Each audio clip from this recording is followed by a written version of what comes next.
How good does it feel to have a full day to yourself? When did that happen? Did it? It didn't happen today. It wasn't yesterday. Or the day before. I don't think I've had a day to myself in quite some months. That's a painful question. Let's eject it and ask the left side.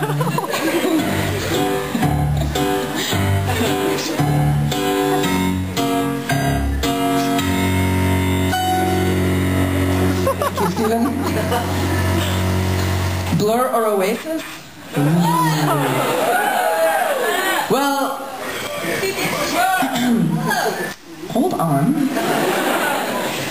I believe the question was directed at Amanda. Though I do appreciate the catchy pop hooks and the excitingness of Oasis.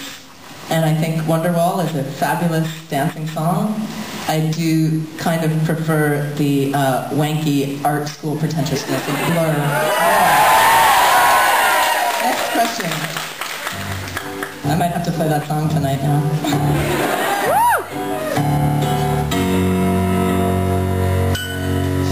Oh, we're getting better at that. Is Who Killed Amanda Palmer based on Twin Peaks? Well, based on, no, not at all, actually. But yes, the title of the album is definitely a reference to the Who Killed Laura Palmer thing. But the album, I mean, it would be actually awesome for someone to figure out in what way every single lyric and every song in the album actually related to all the various characters of Twin Peaks. Maybe made a little YouTube movie out of it. That'd be great. But actually, no, not fucking at all.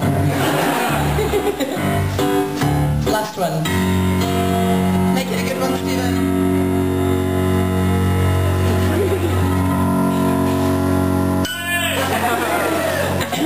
And the last question is, ooh, this is a sexy question. Who did you have your most passionate kiss with? It was not Stephen. I've never really thought about that. Fuck, that kind of puts me on the spot. I kind of want to say that it was the first kiss I ever had, but that kiss was actually totally not passionate at all. It was like really awkward. I was in the closet of this, I was in 6th grade, so I was like 11 or 12, and I had been obsessed with this guy, Brad. Of course his name was fucking Brad. And we had been like going out for like 3 weeks. Of course, when you're in 6th grade and you're going out, you don't like immediately start making out. You're like, oh my god, I like you. Do you like me? And they're like, oh my god, kind of. Like, do you want to go out? And you're like, should we like get pizza, go to a movie? And they're like, okay, maybe. And then you're going out. And that was my relationship with Brad. And then we didn't break up. In those days, he dumped me.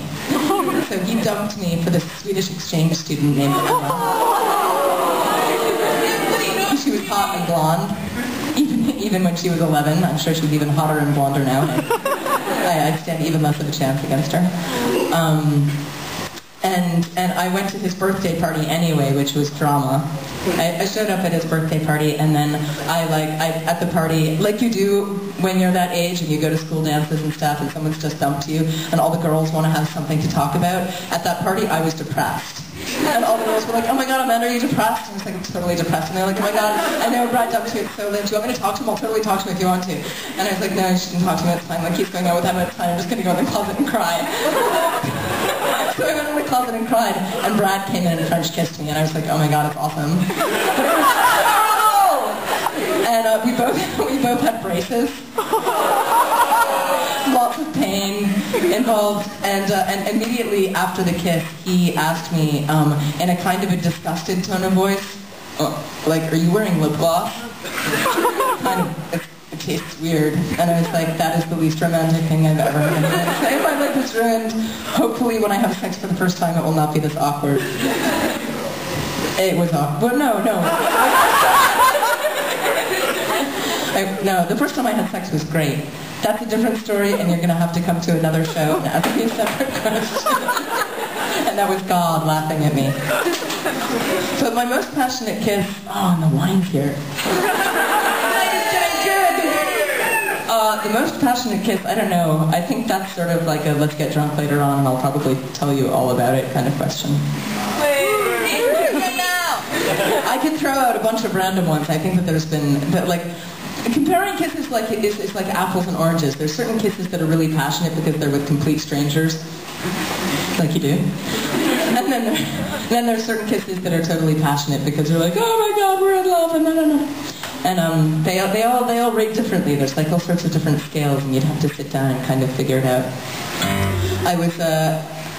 We played in Bristol last night, and the sound guy had been at the Dresden Dolls gig in Glastonbury. Did anyone see the Dresden Dolls play at Glastonbury like 3 years ago?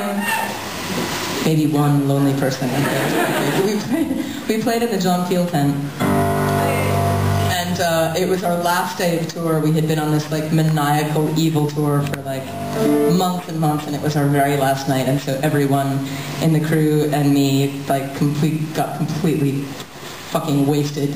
We were all drunk. And three bands after the Dresden Dolls on the same stage with Bright Eyes. And I had developed a massive crush on Conor Oberst that summer, listening to one of the records and being like, oh my God, he must be amazing. So on a dare from my merchandise girl and my tour manager, I stripped naked and went on during his set and made out with him. And he was so drunk, and I think on other drugs as well, that he didn't really notice. And so we had one of those, like, we're both so off our faces and we're making out, it must be awesome, until the security guys made me go away. I was never allowed into another Bright Eyes gig after that. Although it's not true, he forgave me recently and was like, no, I don't think you're crazy. And I was like, good, I was just really drunk. I'm a little crazy. Anyway, I'm not the one that's crazy. It's you, Connor, it's you! I was going to play a song and I forgot what it was. Oh, yeah. Oh, that's a good one. If I practiced that, I totally would play it. No, I was going to use that long dialogue to introduce this song that's next. But now I've been talking for so long, I don't want to give you some really long introductions. So to make it very short, I've been working on a book with this fantastic author named Neil Gaiman. And these people think he's great. I think he's pretty cool too. We've been working on this beautiful book of photography that's going to come out in about a month or two. And Neil was at my house, and we basically came up with this little collaboration. These words are by Neil Gaiman, and the music is by me. And this was our answer to the Frank Sinatra songs that I had been listening to that were just not cutting the mustard in the modern age because, well, to make a long story short, nobody sits around at smoky bars at 3 in the morning anymore because you can't smoke in bars anymore. So, you can in Sheffield? No, you can't anywhere. You've got to go to like fucking Greece or Bali or something like that. Far away from here. So, instead of writing songs that don't really make any sense and talking about how when you get jilted from your dancing partner, which is usually what happens to Frank, and going to the bar, you don't go to the bar, you go straight to the internet. You know you do. And so this is a song about that.